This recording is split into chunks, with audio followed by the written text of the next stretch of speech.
때, 또 인간관계에서 어려움이 있을 때, 그럴 때마다 마음이 불안해지고 또 흔들리는 때가 많습니다. 그러나 이것은 저만 그런 것이 아니라 이 세상을 살아가는 우리 모두의 마음일 것 같습니다. 세상은 흔들립니다. 그에 따라 우리의 마음은 너무나 쉽게 요동치죠. 그런 우리에게 오늘 초대교회의 모습은 큰 도전이자 또한 위로가 됩니다. 그래서 오늘 우리가 말씀을 통해 나누고 싶은 주제는 초대교회의 흔들리지 않는 믿음의 비밀에 대하여 함께 나누고 기도하고 싶습니다. 초대교회에 놀라운 부흥이 일어났습니다. 아나니아와 삽비라 사건 이후에 교회는 시험에 든 것이 아니라 부흥이 임하였습니다. 교회가 정결하여졌고 또 교회가 거룩하여졌습니다. 그리고 하나님의 놀라운 부흥이 일어난 것이죠. 이때 성령님의 역사하심이 정말 강력하게 일어납니다. 어느 정도였는가? 사도들의 손을 통하여 민간의 표적과 기사가 많이 일어나였고 또 믿고 주께로 나오는 자들이 많아졌다라고 성경은 증언하고 있습니다. 예루살렘 부근에 수많은 병든 사람들, 더러운 귀신 들린 자들이 다 나음을 얻습니다. 심지어 사도 베드로의 그림자라도 그 병든 자의 몸에 덮이면 그가 나을 것이라고 믿지 않는 자들도 그렇게 믿었다라고 성경은 말합니다. 그렇습니다. 성도가 정결하여지고 교회가 거룩할 때 부흥이 임하는 줄 믿습니다. 그런데 여러분 꼭 기억하셔야 합니다. 이렇게 놀라운 부흥이 일어날 때 반드시 함께 일어나는 일이 있습니다. 그건 바로 악한 영의 방해입니다. 영적 공격이라고도 말하죠. 세상 공중 권세를 잡은 악한 영들이 하나님의 부흥이 일어나도록 결코 그냥 두지 않는 겁니다. 부흥이 일어나는 그 순간부터 악한 영들은 필사적으로 방해를 하기 시작합니다. 왜냐하면 한 영혼이 돌아오고 한 가정이 회복되고 한 교회가 성령의 권능으로 일어설 때 자신들의 영역이 무너지는 것을 그들은 너무나 잘 알고 있기 때문에 그렇습니다. 특별히 예를 들면 우리가 전도할 때 이런 방해를 우리는 너무나 자주 만나죠. 한 영혼이 전도되는 것 정말 쉽지 않습니다. 저도 15년이 넘게 전도를 하는 친구가 있습니다. 제가 때를 얻든지 못 얻든지 만날 때마다 또 연락할 때마다 그에게 예수님을 전합니다. 그런데 얼마나 그 마음에 견고한 진이 세워져 있는지 어떻게 해서도 꼼짝을 안 하는 겁니다. 그래도 15년 동안 몇 번이지만 교회에 올 뻔한 적이 있었습니다.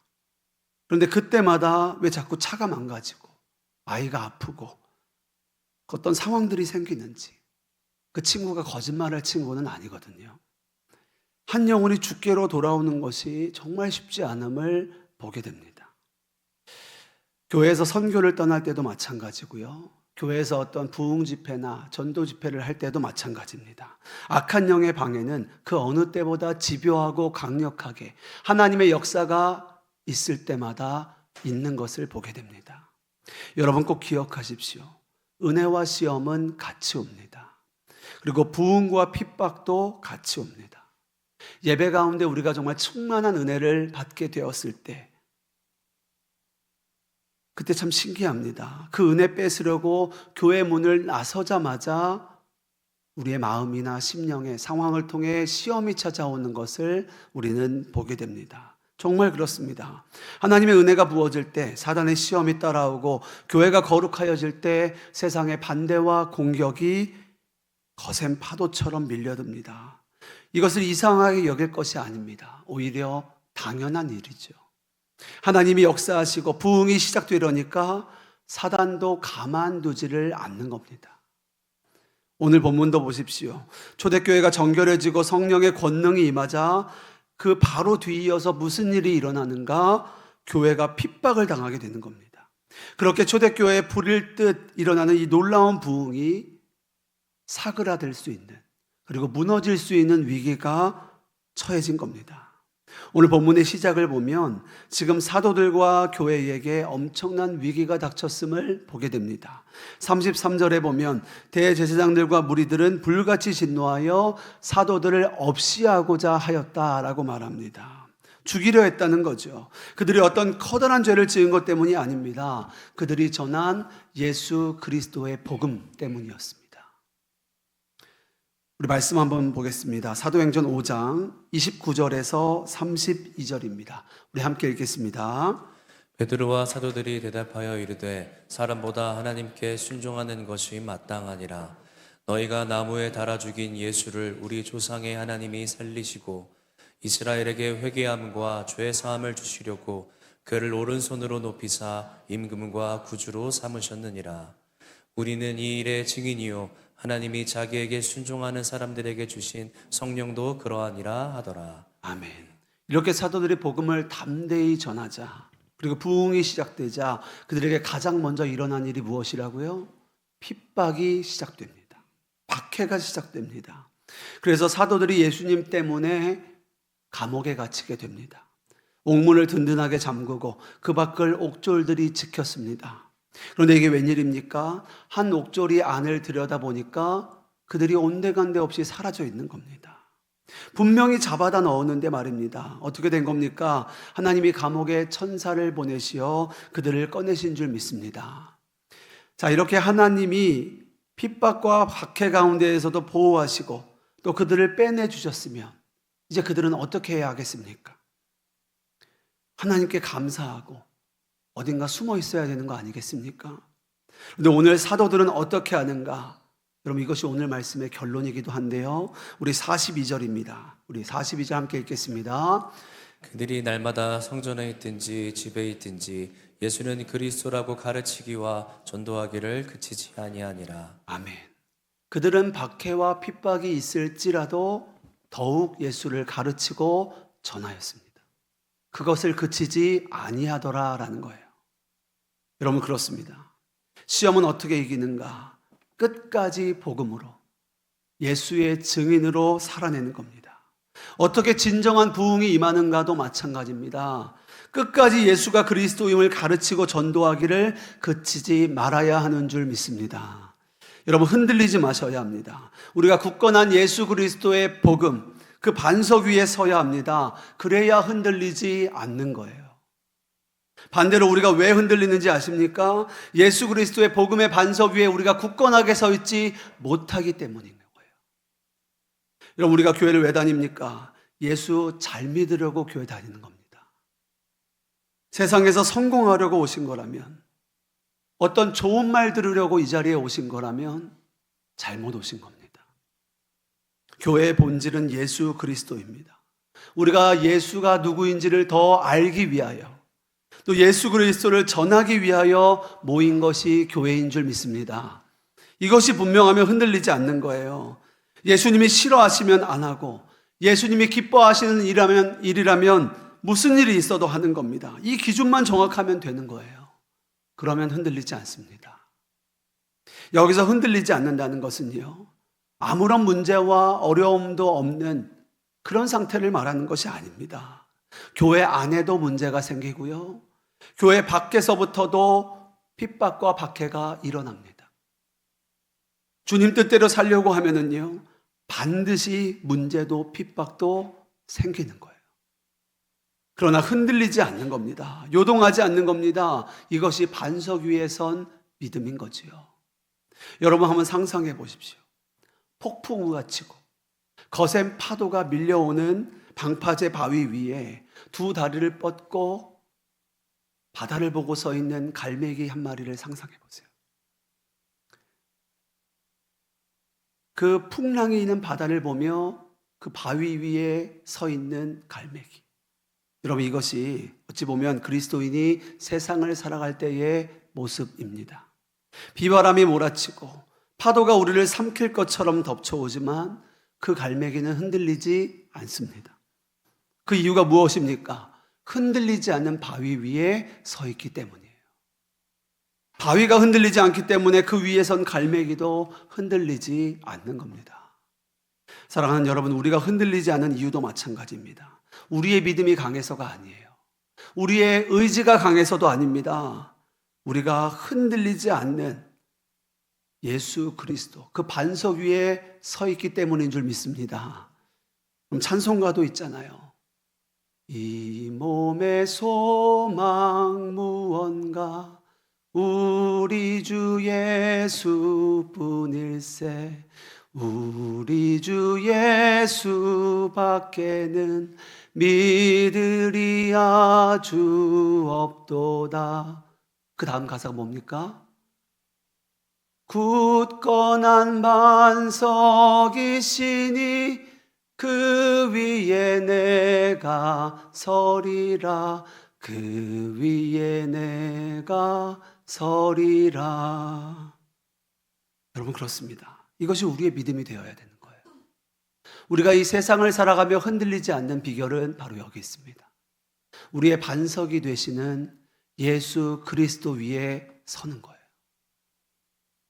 오늘은 그 두려운 고난과 거센 핍박 가운데서 초대교회가 흔들리지 않았는데 그들이 흔들리지 않았던 세 가지 이유에 대하여 또 함께 나누고 기도하기 원합니다. 첫째는요, 하나님이 그의 백성들을 인도하시고 보호하셨기 때문입니다.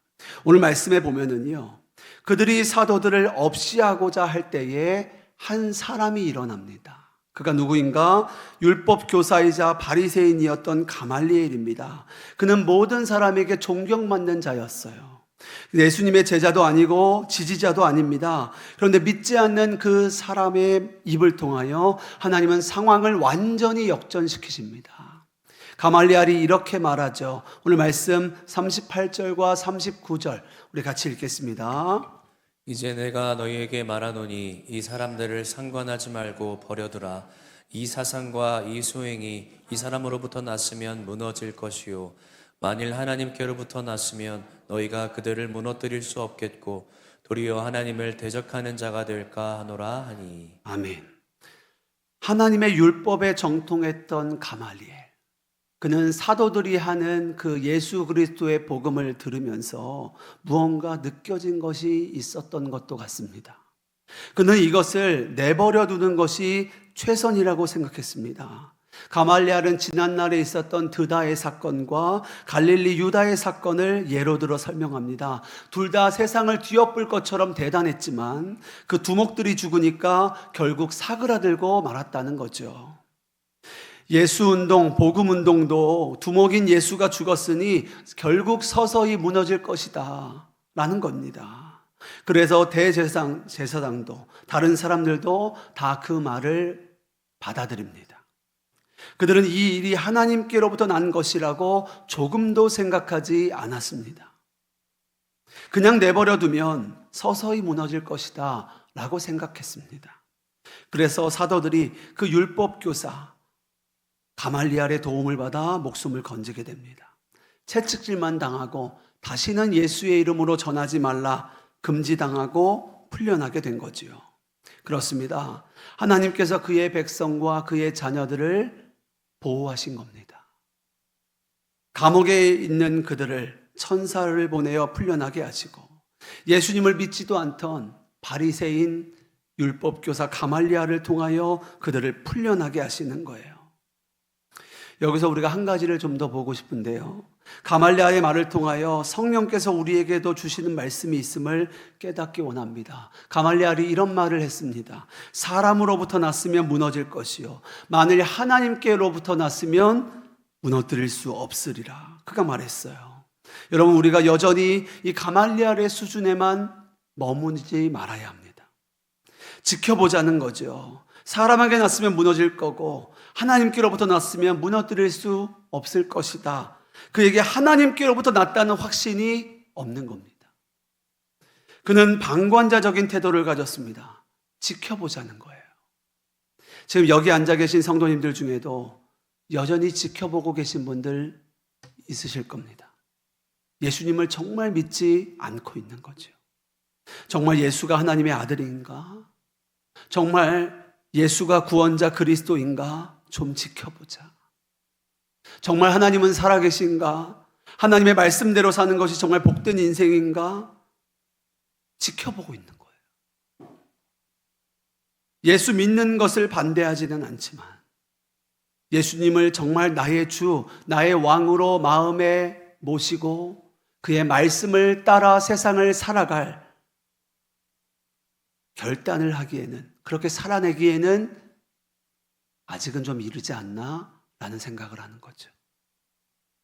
그러나 아닙니다. 가말리엘은 2000년 전의 사람입니다. 그는 이제 막 예수님의 생명의 복음이 전해질 때 당시 사람입니다. 그러니 가말리엘은 예수 운동과 전도 운동이 진짜 하나님께로부터 온 것인지 확신할 수 없었습니다. 그래서 지켜보자라고 하는 거죠. 그런데 우리는 이 2000년의 기간 동안 가말리엘이 말한 그 결과를 이미 아는 사람들입니다.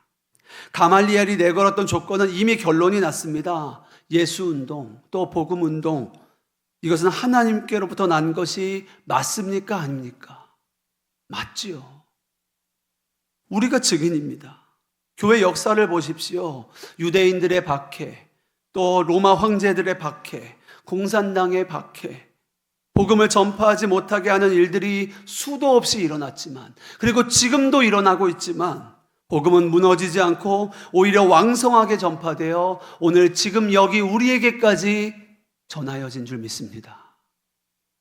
2000년 전에 예수 그리스도의 복음이 지금 이 땅 여기까지 임한 거예요. 그러면 이미 결론이 난 거 아닙니까? 가말리엘이 말한 표현 그대로 하나님께로부터 난 것이 분명하기 때문 아닙니까? 아직도 하나님이 분명한 사인을 주지 않으셨다고 생각하십니까? 하나님은 지금도 살아계시고 역사하십니다. 하나님의 말씀에 우리 인생의 성패가 달려있는 거예요. 예수님이 우리의 길이 되시고 진리가 되시고 생명이 되십니다. 예수 그리스도를 믿는 것이, 그를 따르는 것이 진짜 복된 인생인 거예요.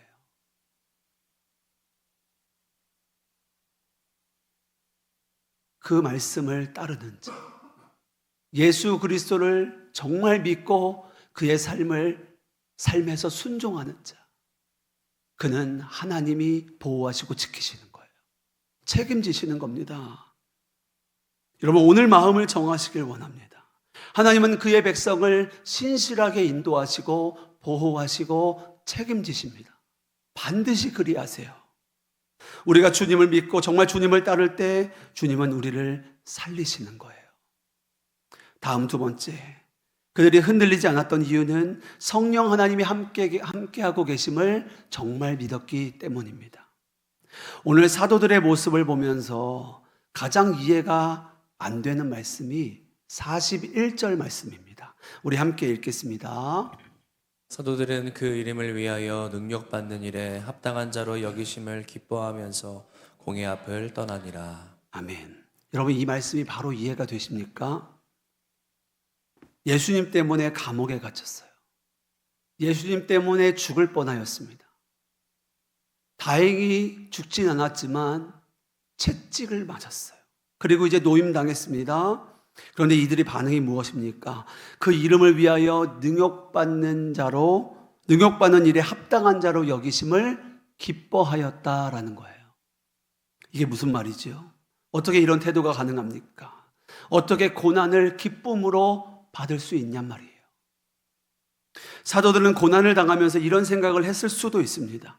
왜 우리에게 이런 일이 일어나는 거지? 우리가 뭘 잘못했나? 그러나 사도들은 그 상황을 완전히 다르게 보기 시작합니다. 그들의 믿음의 눈이 열린 거예요. 아, 이 고난은, 이 핍박은 주님이 우리와 함께 하시기 때문에 우리가 받는 거구나. 주님이 우리와 함께 계신다는 그 믿음이 붙잡아지자 예수님이 우리를 위해 고난을 당하셨던 것처럼 우리도 예수님의 고난에 동참하게 된 것을 그들은 기뻐하는 거예요. 여러분, 이것이 십자가의 신비입니다. 예수님께서 나를 위해 십자가에 달려 죽으셨습니다. 그 십자가 고난을 통하여 나의 죄가 씻겨지고 내가 하나님의 자녀가 되는 권세를 얻었어요. 우리가 누리는 이 모든 구원은 예수님이 당하신 그 십자가의 고난을 통하여 우리는 거저 얻은 것입니다. 이 십자가 구원의 신비를 알고 나면은 고난의 태도가 달라지는 거예요. 우리가 인생을 살아가다 보면 누구나 고난과 핍박을 만나게 됩니다. 가정에서, 직장에서, 사업장에서, 사람들과의 관계 속에서 예상치 못한 어려움과 상황들을 마주하게 됩니다. 때로는 내가 잘못해서 겪는 고난도 있지만 때로는 믿음 때문에, 예수님 때문에 받는 고난과 핍박도 있습니다. 누가 고난을 좋아합니까? 누가 어려움을 자처하겠습니까? 그러나 예수님 때문에 받는 고난은 다른 거예요. 오늘 사도들이 그 고난을 기뻐할 수 있었던 이유는 단 하나입니다. 그 고난이 예수님의 이름 때문에 받는 고난인가 아닌가. 그들은 이 고난이 예수님 때문에 받는 고난이라는 것을 정말 알았기 때문에, 그 믿음의 눈이 열렸기 때문에 그들은 기뻐할 수 있었던 겁니다. 여러분, 예수님 때문에 받는 고난은 실패가 아닙니다. 수치도 아닙니다. 그것은 그리스도인의 특권입니다. 주님이 나와 함께 하시기 때문에 받는 하늘의 영광이요 축복인 것입니다. 예수님도 산상수훈에서 이렇게 말씀하십니다. 의를 위하여 박해를 받는 자는 복이 있다는 거예요. 그런데 그 복이 무엇인지 아십니까? 한번 말씀 읽어보겠습니다. 의를 위하여 박해를 받은 자는 복이 있나니 천국이 그들의 것임이라. 아멘. 여러분, 사도 바울은요 이 복음의 비밀을 깨달았습니다. 우리의 의가 되시는 예수님을 위하여 박해를 받는 자는 그 놀라운 생명을 함께 받는 거예요. 그 영광을 깨달은 겁니다. 그래서 빌립보서에서 그가 이렇게 말합니다. 예수님의 고난을 본받으라는 거예요. 우리 말씀 찾아보겠습니다. 빌립보서 3장 10절과 11절입니다. 시작. 내가 그리스도와 그 부활의 권능과 그 고난에 참여함을 알고자 하여 그의 죽으심을 본받아 어떻게 해서든지 죽은 자 가운데서 부활에 이르려 하노니. 아멘. 사랑하는 여러분, 우리가 예수님 잘 믿어야 합니다. 예수님을 믿는다는 것은 주일날 교회 다니는 거 아닙니다. 예수님을 믿는다는 것은 그를 따르는 거예요. 예수님을 믿는다는 것은 삶에서 그의 말씀에 순종하는 겁니다. 그게 예수님 믿는 거예요. 예수님도 분명하게 말씀하셨습니다. 누구든지 나를 따르려거든 자기 십자가를 지고 나를 따라야 할 것이라. 여러분, 주님을 따르려면 십자가를 지셔야 합니다. 고난에 동참하는 거예요. 예수의 이름 때문에 고난을 당하는 거예요. 예수님은 하나님 나라 복음을 전하셨기 때문에 세상에서 미움도 당하셨고 조롱도 받으셨습니다. 그리고 십자가에 못 박히셨습니다. 우리도 세상에서 예수 그리스도의 제자가 되어 복음을 따라 살기 시작하면 어떤 일이 일어나겠습니까? 미움도 당하고 조롱도 당하고 시험과 고난이 찾아오는 것이 당연한 거예요. 의로 인하여 받는 박해가 있는 것이 당연한 겁니다. 그래서 사도들은 고난 중에도 기뻐하였습니다. 왜요? 이 고난이 내가 주님과 함께 길을 잘 걷고 있다라는 증거였기 때문에 그렇습니다. 그 고난 가운데 나와 함께 하시는 주님을 가까이 느꼈기 때문에 그렇습니다. 그래서 그들은 그 이름을 위하여 능욕받는 일에 합당한 자로 여기심을 기뻐하였다라는 거예요. 사랑하는 여러분, 우리가 이 세상을 그리스도인으로 살아가지만 흔들리지 않으려면 나와 주님이 함께 하신다는 그 믿음이 분명하셔야 합니다. 오늘 초대교회가 고난 가운데서도 흔들리지 않았던 이유는 그 고난 중에도 함께 하시는 주님을 바라보았기 때문인 줄 믿습니다. 마지막 세 번째, 그들이 흔들리지 않았던 이유는요, 하나님이 주신 사명에 대한 확실한 믿음이 있었기 때문입니다. 우리 42절 말씀 같이 읽겠습니다. 그들이 날마다 성전에 있든지 집에 있든지 예수는 그리스도라고 가르치기와 전도하기를 그치지 아니하니라. 아멘. 지금 사도들이 그 고난과 핍박 가운데에서 무엇을 합니까? 그리고 그 상황은요, 채찍질을 당하고 다시는 예수님에 대한 이야기하는 것을 금함당하고 금지당하고 바로 다음이에요. 그들은 어떻게 합니까? 어디에 있든지 예수가 그리스도라 가르치고 전도하기를 그치지 않았다는 거예요. 왜 그렇습니까? 그들은 분명한 하나님의 부르심, 자신들의 소명을 알았기 때문입니다. 어떤 소명입니까? 복음의 증인되라 하신 하나님의 명령이에요. 우리 사도행전 1장 8절 말씀 같이 읽겠습니다. 오직 성령이 너희에게 임하시면 너희가 권능을 받고 예루살렘과 온 유대와 사마리아와 땅끝까지 이르러 내 증인이 되리라 하시니라. 아멘. 이들은 예수님께서 주신 복음의 증인된 사명을 어디에서나 그리고 날마다 그치지 아니하였습니다. 그 사명이 하나님께로부터 난 것임을 확신했기 때문이에요.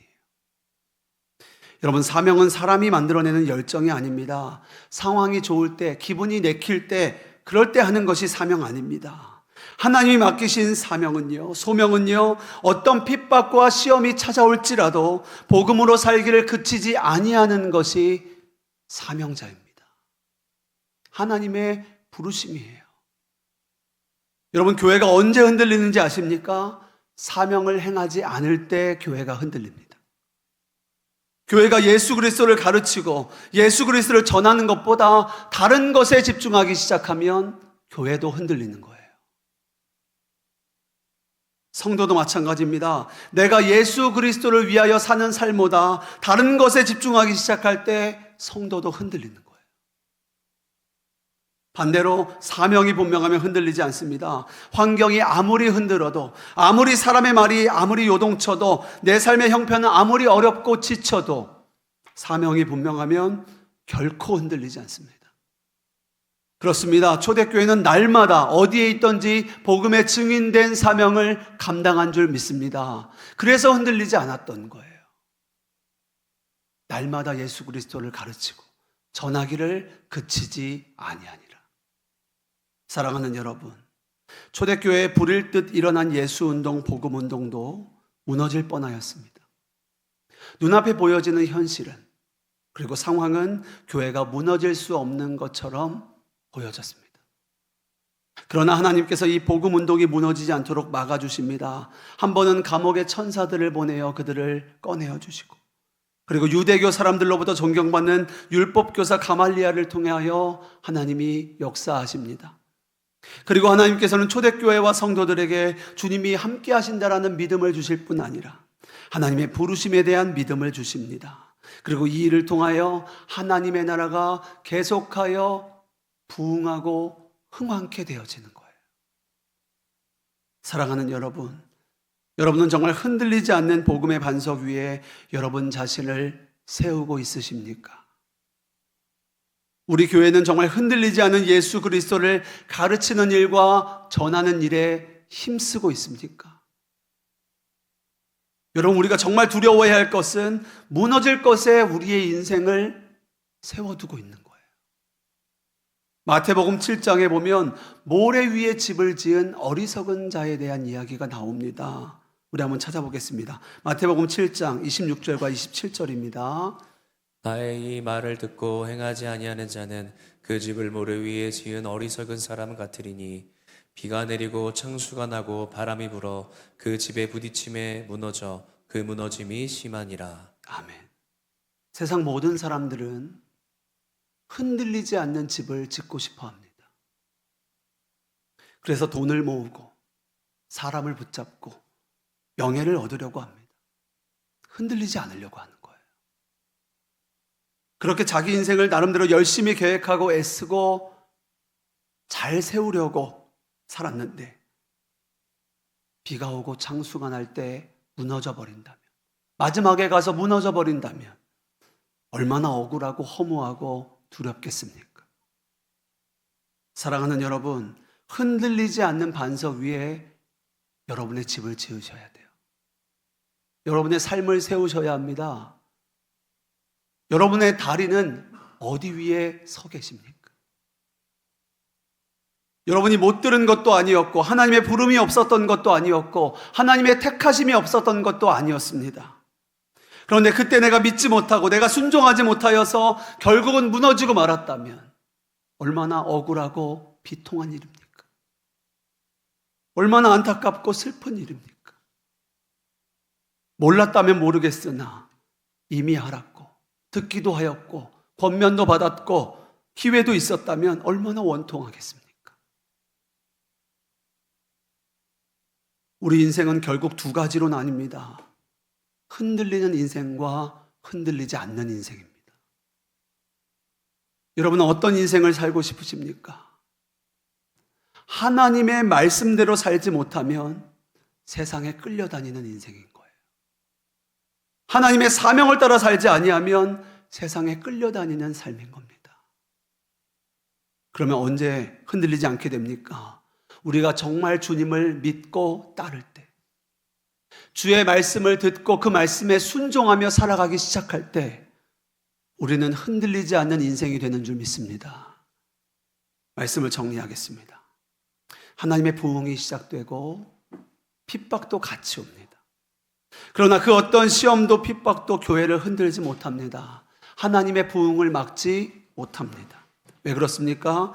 하나님이 그 백성을 보호하시기 때문입니다. 그리고 고난 가운데 있는 그의 자녀들을 지키시기 때문이에요. 그들과 함께 하시기 때문입니다. 그럼 우리는 어떻게 합니까? 나와 함께 하시는 그 주님을 끝까지 바라보는 거예요. 그리고 우리가 날마다 어디에 있든지 예수의 복음을 따라, 말씀을 따라 살아내고 순종하는 겁니다. 사랑하는 여러분, 우리가 흔들리지 않는 이유는 우리의 반석 되신 예수 그리스도 위에 우리가 서 있기 때문인 줄 믿습니다. 주님을 바라보고 주님을 따르는 삶이 흔들리지 않는 삶이에요. 여러분들의 마음의 중심은 어디에 있습니까? 지난 한 주 여러분들은 어디에 마음을 쏟고 살았습니까? 예수 그리스도를 가르치고 예수 그리스도를 전하는 일을 그치지 아니하더라. 하나님의 말씀으로 살아내십시오. 예수 그리스도의 십자가의 복음으로 살아내십시오. 여러분들이 어느 자리에 있든지, 가정에서, 직장에서, 사업장에서 하나님의 말씀을 따라 행하십시오. 그것이 반석 위에 서 있는 삶인 거예요. 이 시간 축복합니다. 예수 그리스도의 반석 위에 굳건하게 서서 세상의 그 어떤 불시험과 핍박도 흔들 수 없는 저와 여러분, 그리고 우리 아름다운 교회가 되기를 주님의 이름으로 축복합니다.